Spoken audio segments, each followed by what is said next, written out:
SMPS ये एक power supply है जो कि आपको शुरू में बताया गया था कि ये कहाँ रहता है, सीपीयू, जो आपका मेन सीपीयू है, छोटा सा है, उसको क्या करता है, वो ठंडा करने का काम करता है ना।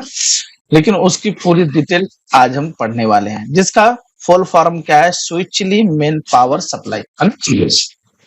तो इसका क्या काम है, ये पार्ट कंप्यूटर को और उसके सभी कंपोनेंट्स को पावर सप्लाई का काम करता है। ठीक है, उसमें अलग अलग रंग के वायर होते हैं और हर वायर में मुख्तलिफ वोल्ट होते हैं और उनके कंपोनेंट कंपोनेंट सॉकेट के मुताबिक होते हैं। एसएमपीएस के पीछे की जानिब मेल और फीमेल और शॉल्ट होते हैं, दो शॉल्ट होते हैं, जिनके जरिए पावर इनपुट और आउटपुट कराई जाती है। लेकिन आजकल सिंगल शॉल्ट के जरिए एसएमपीएस इस्तेमाल किए जाते हैं। पहले हम ये देख लेते हैं कि स्विचली मेन पावर सप्लाई ये एसएमपीएस होता कैसा है और इसका ढांचा कैसा है, उसको हम देख लेते हैं।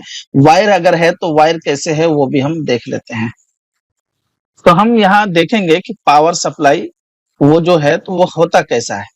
तो यहाँ देखिए, हमने गूगल पे देखा, सर्च करेंगे तो आपको ये मिलेगा पावर सप्लाई। ठीक है, तो ये जो पावर सप्लाई है आपको बताया गया कि उसके नीचे क्या होगा, फीमेल और मेल की एक निशानदेही होगी। लेकिन अब ये क्या होता है कि ये सिंगल आने लग गया है, ये जो है सिंगल आने लगा। अब इसका देखिए मुख्तलिफ वायर है, तो इन वायरों को क्या करना है, आपको मदरबोर्ड में सेट करना है। मदरबोर्ड कैसा होता है वो भी हम देख लेते हैं अभी। चलिए यहीं सर्च कर लेते हैं और लिखते हैं मदरबोर्ड, है ना। तो जैसे हम देखेंगे मदरबोर्ड तो आपको इस तरीके का मदरबोर्ड दिखेगा। ये आपका मदरबोर्ड है ना। ये इसी को लेते हैं यहाँ हमको निशानदेही भी कराया गया है। कहाँ, इसको हम पीछे ले लेते हैं थोड़ा सा। ये तो आप यहाँ देखेंगे तो आपको मदरबोर्ड के ताल्लुक से बताया गया है कि कौन सा हिस्सा कहाँ लगता है ना। नॉर्थ बैट ये है, उसमें सारा चीज ग्राफिक्स वगैरह के कार्ड लगते हैं। ये आपका सीपीयू है ना, प्रोसेसर, इसी को सीपीयू कहते हैं। ठीक है, यही असल है और इसी को बलब्ज़ दिगर प्रोसेसर भी कहा जाता है कि अगर आपका प्रोसेसर जितना हाई क्वालिटी का होगा उतना आपका लैपटॉप या तो डेस्कटॉप क्या होगा, अच्छा रहेगा। ठीक है, तो इसी के ऊपर एक फैन लगाया जाता है छोटा सा, तो वो फैन क्या करता है कि इसको गर्म होने से क्या करता है, बचाता है। अब यहाँ देखिए कि मेमोरी भी है ना। तो ये मेमोरी उसकी जगह रखी हुई है यहाँ। तो यहाँ आपको दो मेमोरी की जगह दी हुई है, आप दो मेमोरी लगा सकते हैं, है ना। जो आपको जैसे माने कि 4 GB है तो आप एक्स्ट्रा और 4 GB लगा दीजिए तो वो क्या हो जाएगा, 8 GB में कन्वर्ट हो जाएगा। ठीक है, रैम के ताल्लुक से भी आपको ऐसा ही जगह मिलेगा, लैपटॉप हो या ये। तो यहाँ आपको देखिए कि आपको मिल जाएगा इस तरीके का एक जगह। जैसे आप मदरबोर्ड खोलेंगे तो आपको इस तरीके का रैम के लिए भी जगह मिल जाएगा, है ना। इस पे कई चीजें हैं, तो वो जितने भी एसएमपीएस के यहाँ जितने भी आपको वायर हैं, ये जो वायर दिख रहे हैं, तो इन तमाम वायर को क्या करना पड़ेगा, वहां कनेक्ट करना पड़ेगा। जब आप उस तमाम वायर को अपने हिसाब से क्या करेंगे, वो सेट कर देंगे, तो अब ये क्या करेगा, पावर सप्लाई करेगा, यानी बाहर की हवा को लेगा और वो सीपीयू के ऊपर वो क्या करेगा, उसको ठंडा करेगा।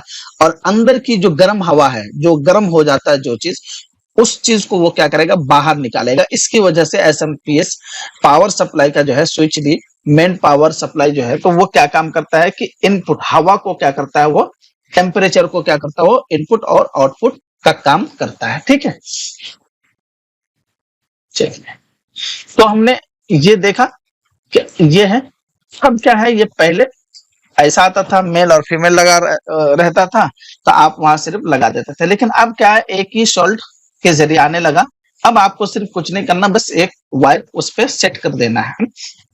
तो जैसे ही सेट कर देंगे तो वो आपका एसएमपीएस का जो पावर सप्लाई है वो अपना काम करना शुरू कर देगा। ठीक है, यहाँ एक दूसरी चीज ये है कि यूपीएस ये एक बैटरी है, यूनिवर्सल पावर सप्लाई। ये क्या करता है, यूपीएस को DC to AC light connect करके पावर सप्लाई करता है। नीज यूपीएस में 12 से 15 मिनट का बैटरी बैकअप भी होता है, जिससे कंप्यूटर के अचानक बंद होने का अंदेशा भी क्या हो जाता है, खत्म हो जाता है। फर्ज मानिए कि हमने कंप्यूटर चलाया है ना, काम कर लिया, हमने 10 मिनट काम कर लिया, लेकिन हमने उसको क्या किया, सेव नहीं किया। आपने इससे पहले पढ़ा कि आपको सेव करने से पहले पहले यानी हार्ड डिस्क में सेव करने से पहले पहले रैम उसको क्या करेगा, कंट्रोल करके रखेगा, याद करके रखेगा। लेकिन जैसे ही आप हार्ड डिस्क में क्या करेंगे, सेव कर देंगे, तो अब वो रैम क्या हो जाएगा, भूल जाएगा और वो हमेशा के लिए महफूज हो जाएगा। अगर आप सेव नहीं करते हैं तो रैम आपका तब तक याद रखेगा जब तक कि आपका कंप्यूटर क्या है, वन है। अगर वन है तो वो याद करके रखेगा। जैसे ही कंप्यूटर अचानक लाइट चले जाने की वजह से या तो बैटरी की चार्ज खत्म होने की वजह से आपका लैपटॉप क्या हो गया, स्विच ऑफ हो गया, तो अब अगर आप दोबारा लैपटॉप चार्ज करके या तो लाइट आने के बाद अपना डेस्कटॉप यानी कंप्यूटर को जब भी आप वन करेंगे, तो आप जो कंप्यूटर बंद होने से पहले पहले जो काम किए हैं वो काम आपको महफूज नहीं मिलेगा।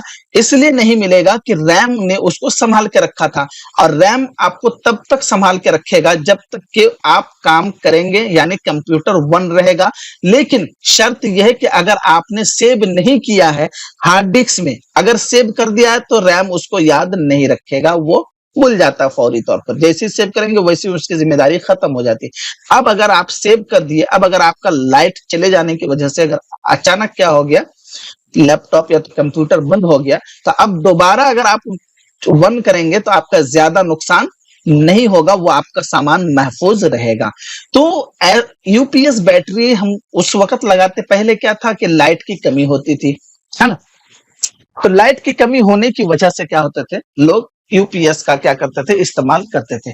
अब ये क्या करते हैं कि जैसे माने कि आपने काम किया, काम करते करते लाइट चली गई, तो अब ये क्या करेगा, कंप्यूटर को आउटपुट डिवाइस यानी आपको मदद देकर वो संभाल कर वन रखेगा कि इतने देर यानी 12 से 15 मिनट तक आपको वो बैटरी बैकअप देगा, कि 15 मिनट तक वो आपको संभाल के रखेगा यानी चालू करके रखेगा। अब आप 15 मिनट के अंदर अंदर आपको वो क्या करना पड़ेगा, तमाम फाइलें सेव कर लेना होगा। जैसे ही आप सेव कर लेंगे, आपका क्या हो जाएगा, डेस्कटॉप बंद हो जाएगा। तो ये यूपीएस बैटरी उसके लिए इस्तेमाल करते हैं कि बाई चांस अगर हम ऑफिस में कोई काम कर रहे हैं, लाइट चली गई, तो ये क्या होगा, लाइट चले जाने के बाद जो हमारा बैकअप लेना है, हमको सेव करना है, हमने सेव नहीं किया था तो हम उसको सेव कर सकते हैं। बस इतना देर वो क्या करेगा, आपको संभाल के रखेगा, उसके बाद वो संभाल कर नहीं रखेगा। चलिए, तो यूपीएस बैटरी ये एक बैटरी है, आप उनको यूं समझ भी सकते हैं कि जैसे आपका मोबाइल का चार्ज खत्म हो गया, आप मोबाइल को इमरजेंसी में चार्ज करने के लिए क्या मदद लेते हैं, एक पावर बैंक का मदद लेते हैं। तो वो एक पावर बैंक आप उसको कह सकते हैं। ठीक है, यूपीएस बैटरी को एक पावर बैंक भी कह सकते हैं। जैसे मोबाइल अगर लाइट नहीं है, मोबाइल चार्ज नहीं है, तो अब हमको मोबाइल तो चार्ज करना है, तो कैसे करेंगे, पावर बैंक के जरिए। तो सेम काम आपका क्या करेगा, ये यूपीएस बैटरी कंप्यूटर को चालू रखने के लिए ये आपको काम करेगा। 1 मिनट मैं होल्ड कर, चलिए। तो यूपीएस बैटरी आपका क्या होगा, ये पावर सप्लाई यानी आपके कंप्यूटर को बंद होने से वो क्या करेगा, रोके रखेगा, कि ताकि आप इतने देर में आप अपना काम को क्या करें, खत्म करें और कंप्यूटर को बंद कर दें। ठीक है, आगे यहाँ दिखा रहा है आपको द स्कैनर, है ना। ये स्कैनर पहले इस्तेमाल होता था, लेकिन अब क्या है, जेरोक्स मशीन ही कुछ ये है। स्कैनर एक इनपुट डिवाइस है। कोई भी ऐसी पिक्चर जो बनानी मुमकिन ना हो, कंप्यूटर के अंदर स्कैन की जा सकती है। उसकी कैपेसिटी को डीपीआई यानी डॉट पर इंच में क्या होता है, नापा जाता है, यानी इंच के हिसाब से वो क्या करते हैं, वो नापते हैं। ठीक है, तो हम स्कैनर पढ़ रहे थे ना, तो द स्कैनर क्या होता है कि जैसे कि आपको अगर कोई किताबत ये करनी है ना, तो आप जब कोरल ड्रा पढ़ेंगे तो आपको स्कैन करने का बहुत मर्तबा काम करना पड़ेगा, है ना। वो कैसे, जैसे कि अगर आपने किताब हाथ से किताबत किए हैं, तो किताबत और कंप्यूटर की तहरीर ये आसमान जमीन का फर्क होता है। तो आपको पोस्टर वगैरह डिजाइनिंग जो करेंगे, तो आपको खूबसूरती के लिए आपको क्या करना पड़ेगा, जो किताबत होते हैं, तो वो जैसे जलसे का नाम हो गए, मुकर्रिरीन के नाम हो गए, तो ये सब आप क्या कर सकते हैं, स्कैन कर सकते हैं। यानी यूं समझिए कि जो चीज आपको कंप्यूटर से करना मुमकिन ना हो, किसी पिक्चर, है ना, कोई भी तहरीर, तो आप उसको क्या कर सकते हैं, स्कैन कर सकते हैं। स्कैन करके आप उसको फिर इस्तेमाल करना चाहे कर सकते हैं। ये है बताना चाहता है ना। स्कैनर का काम वही है कि आपको वो 2x2 स्कैन करके दे देगा, यानी उसी का अक्स लेकर आपको दे देगा। अब आप उस पर एडिटिंग कर सकते हैं, जिसे हम कोरल ड्रा में बहुत अच्छे से पढ़ने वाले हैं।